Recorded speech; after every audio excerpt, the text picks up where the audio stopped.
A topic I think I've uploaded before came up again today. I went looking to see whether any of my birth entries had been used by other people, or another person, and I came across a Susan H. Oakley.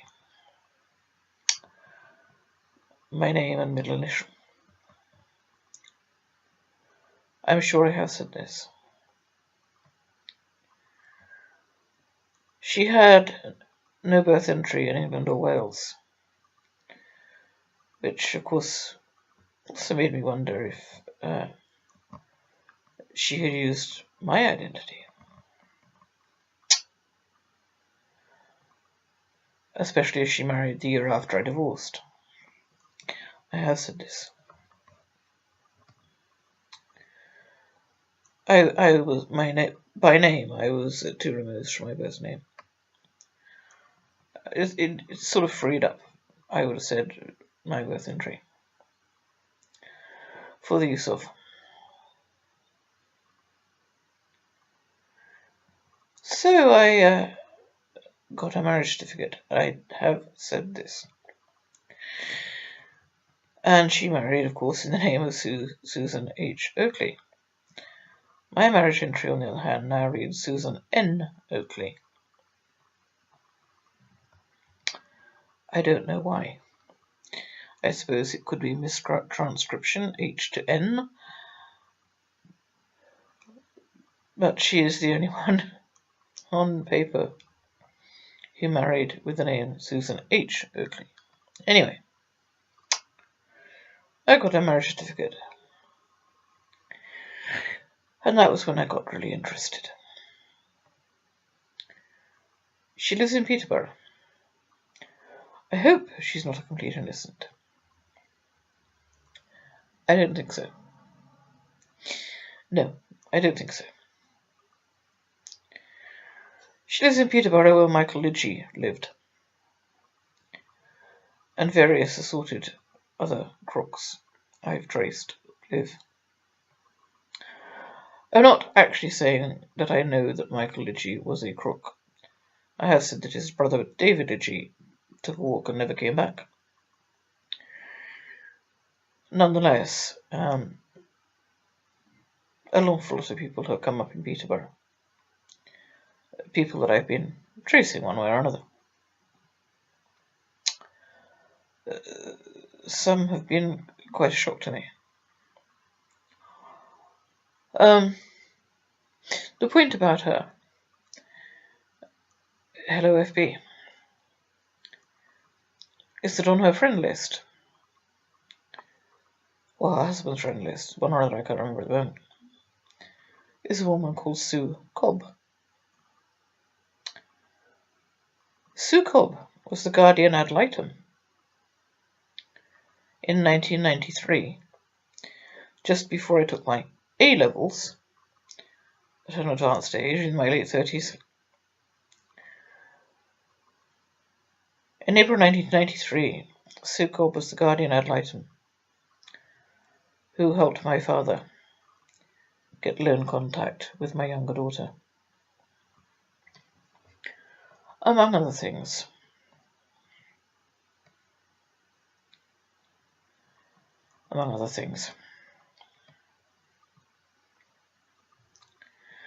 So I looked at this Sue Cobb. What a coincidence yet again, another coincidence, just another out of thousands. And I looked at her photograph. And I deducted 20 years or so, or added 20 years or so. And yeah, she looks like the same person. Same colouring, same hairstyle, same everything. 20 years or so, I don't know. I would swear it's the same woman, in other words.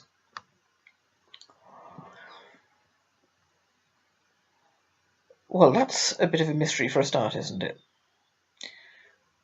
Here on the friend list of this other one with my name and no birth entry I can find is a woman I am sure, acted as guardian ad litem in the case which gave my father alone contact with my younger daughter.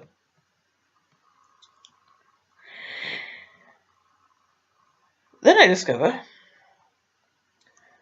that Susan H. Oakley is the niece of one Herbert Oakley, the other alias Dick Oakley. I have a horrid feeling I have uploaded one like this. But it keeps going on and on. It really doesn't even end there.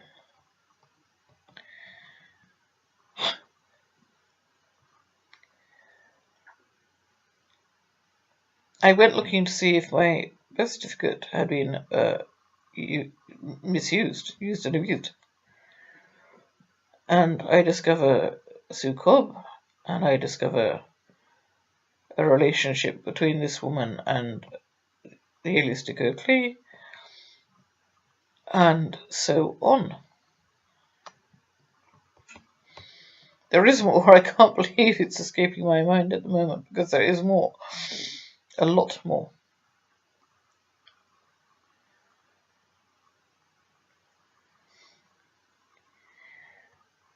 Also, and this I hope does not hit too far home, too close to home, with an FB friend I have, because everywhere I look there are links and connections. Another topic that came up was, and I'm trying to remember in what context, basically an entire family wiped in one go. Which reminded me again of my friend Lynn. So this is two topics on one video. I don't think Lynn had any connection to the mob in Peterborough. Mob might even be the correct term, I'm not the word.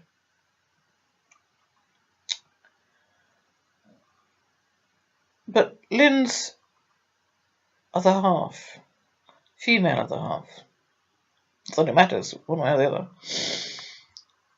omitted to tell anyone that she was dead. By her own admission, she told a few friends many months later. She never told me at all. I had to Google it to find it. But most of all, she didn't tell Lynn's family. They found out when one member received an inheritance. A solicitor's letter telling him that he had an inheritance. Immediately following this, and I hope this is not too delicate ground, his sister died, his teenage sister, and then his mother. One of epilepsy and one of heart. The entire female side of the family was wiped out in a very short time.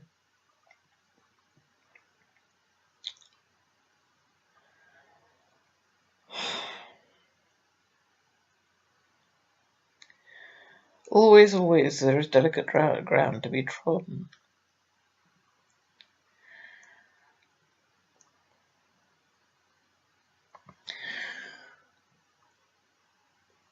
Because Lynn, whether she liked it or not, or knew it or not, and she was 14 when Karen died, and was an avid reader of newspapers, and probably did read the Richmond and Twickenham Times.